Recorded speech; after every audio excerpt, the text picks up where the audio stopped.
Faly miarahaba antsika rehetra mpanaraka ny chaîne YouTube vaovao malagasy. Tonga eto indray namana hizara vaovao amintsika rehetrarehetra mahakasika ny firenena malalantsika Madagasikara. Fa indrindra amin'izao fotoana izao ity miazakazaka ny raharaha politika ary etsy an-tany ihany koa ity mahakasika teleferika ity. Ary hitantsika manko ny filoham-pirenena Andry Rajoelina nitarika izay nanao andrana tamin'ity momba teleferika ity, ary nanamafy ihany koa ireo député mpiaradia aminy fa indrindra ireo mpomba azy fa lahara-pahamehana tokoa ve ity teleferika ity, ary ny teny manko ry zareo reto fa ity no vahaolana izay hoentina eto famoivoizana eto Antananarivo. Teleferika izay fitaovam-pitaterana tarby ity. Etsy andany kosa nefa maneho hevitra ny influenceur na ireo mpanohitra na tsy mpanohitra aza fa ireo vahoaka madinika izay mahatsiaro mijaly, satria raha jerena n'ity fitrafitrasa na teleferika ity dia karazana amin'ny fisehoana ivelany na hoe milingilingy eny ambony nefa etsy ambany na ao anatiny dia poakaty na tsisy raha pare fa mijaly fandiranovanà ny vahoaka malagasy madinika ity. Ary hitantsika azo trapahitana fa ity teleferika ity dia tsy natokana ho an'ny vahoaka madinika mitsongo vahomana zay milahatra mandeha bisy eninjato manko ny bisy amin'izao fotoana izao ity, ka raha ataontsika totaly zany ataontsika hoe 3,000 isaky mandeha, donc zany eo amin'ny 8,000 zany aller retour amin'ity teleferika ity. Ka izany tsy zakan'ireo ataontsika hoe vahoaka madinika. Raha hitantsika aza ny mpandeha taxi be na mpandeha taxi moto na rehetrarehetra dia eninjato ihany aza efa mangirifiry, efa tsy misy ampelantanana fa noho ny hoe tsy fisina dia mandeha milahatra na dia feno olo mitakosikosoka aza dia mandeha any amin'ny taxi be ihany ny vahoaka malagasy izay mahatsapa mijaly ary madinika ihany koa. Amin'izao fotoana izao manko ankatroka ny hoe volana jiona izay fankalazana ny fahaleovantenantsika malagasy, nefa kosa ohatrany saritsarina izany hoe indépendant na fahaleovantena izany fa ambadiky ny ao ihany ny frantsay na ny karana etsy andany kosa nefa ny chinois. Raha hitantsika amin'izao fotoana izao ity ary raha araka ny tantara aoka antsika hanazava izay tantara teo aloha izay nanonganana ny filoham-pirenena Marc Ravalomanana. Maro ny zavatra vita malagasy toy ny tiko vita malagasy, zavatra rehetrarehetra vita malagasy ary ny vokarina teto Madagasikara izany rehetra zany. Amin'izao fotoana izao ity noho ny hoe fankalaizana noho ny tsika malagasy izay mialina any filoham-pirenena teo aloha Marc Ravalomanana dia naongana izy niaraka amin'ireto frantsay filoham-pirenena Andry Rajoelina teo, dia iza amin'izao fotoana izao ity no mitazona na mifehy ny ekonomintsika. Tsy ireo frantsay ve ohatra atao azo trapahitana zao ity teleferika ity, tsy ambadika an'io ve ny frantsay, ary hitantsika fa trosa izay moapapana ataon'ny fitondram-panjakana ity izay taranaka faramandimby na kitro na iza na iza handoa ity trosa ity. Aoka ity dia hazava fa tsy ho an'ny vahoaka Antananarivo ihany ity trosa ity fa ny vahoaka 28 na atsika amin'izao efa manantanina ho 30 millions eo ity trosa mioapapana izay 58 milliards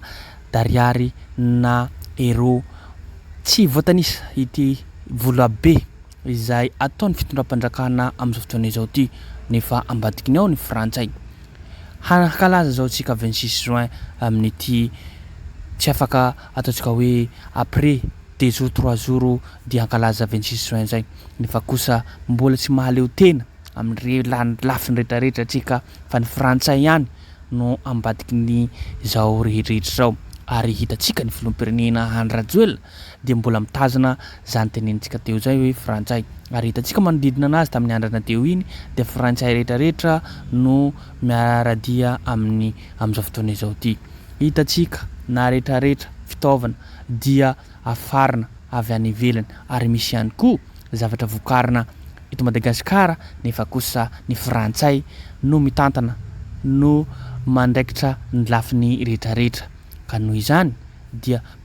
mila tonga saina ihany tsika vahoaka malagasy fa indrindra ireto député na ireto mpomba ity fitondram-panjakana ity izay mbola ao anatiny tsy fahatsapana fa hoe ny frantsay ny karana ny chinois ny tompony orinasa na tompony ity zavatra rehetrarehetra 4% eto Madagasikara ity atsy hoatsy na amin'ny taona maromaro hoany dia horava ity Madagasikara tsy malalatsika ty fa ho lasany vazaha ho lasany karana ho lasany chinois de eo ianao malagasy kely ary hotsongo voahomana ary de hatsapan'izay fa reto mpanao politika reto lalaovy zareo atsika vahoaka madinika izay mitsongo voahomana izay ko izay ny zavatra misy eto amin'ny tany sy firenentsika tsy nisy olo-pirenena tsy haneho hevitra amin'ity raha teleferika ity ohatra azo tsapaitsika tanana amin'izay ikoto lay Mahitsambo izay naneho hevitra fa laharam-pahamehana tokoa ve ity ataontsika hoe teleferika ity ary naneho aza izy hoe na lalana rehetrarehetra manarana Madagasikara izy manko avy anosy be anala eo ihany koa i Flery Rakotomalala izay naneho hevitra fa hoe laharam-pahamehana tokoa ve ity teleferika ity izay vahoaka madinika izay mijaly dia tsy handeha teleferiky izany mihitsy fa natokana ho ary zareo efa mpanambola ary hitatsika manko raha ohatra hoe 4 zany isan'andro laninao dia eo koa parking izay handehananao raha ohatra ianao manana moto na manana tôbily dia eo ihany koa ny parking angamba hoatrina par mois no azona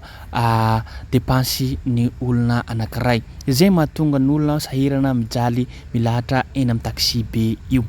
itsandany kosa nefa Ifaniroso Erinaivo naneho hevitra hoe trosa izay mioapapana izay babeny malagasy rehetrarehetra tsy akanavaka ary hitatsika hitapoka hitapirenena raha vola be hoatran'ity natota tany amin'ny lalam-pirenena rehetrarehetra na tsy route nationale aza tsy route nationale ihany aza nataontsika hoe vita goudron fa na lalana mandeha amin'ny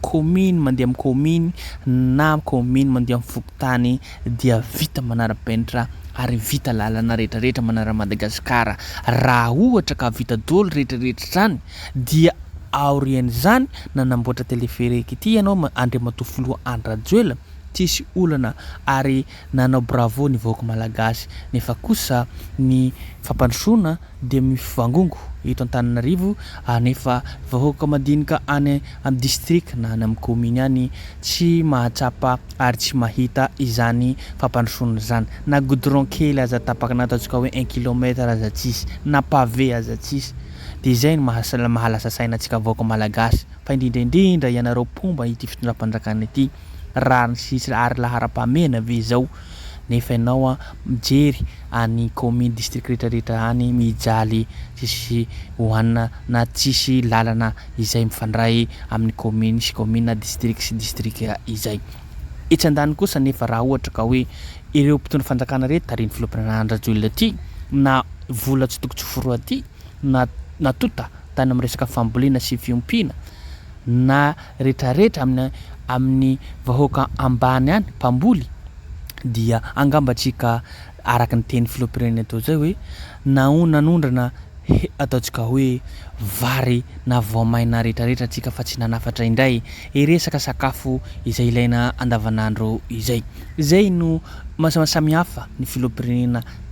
teo aloha Marc Ravalomanana sy Andrajoelina fisehosehoana milingilingy ao ambony tsikoko i Andrajoelina fa i filohampirenena teo aloha Marc Ravalomanana kosa nijery ny classe moyenne na ireo mpamboly na mpiompy mpikarakara any ambanivohitra any ary namokatra dia ny vita malagasy tiako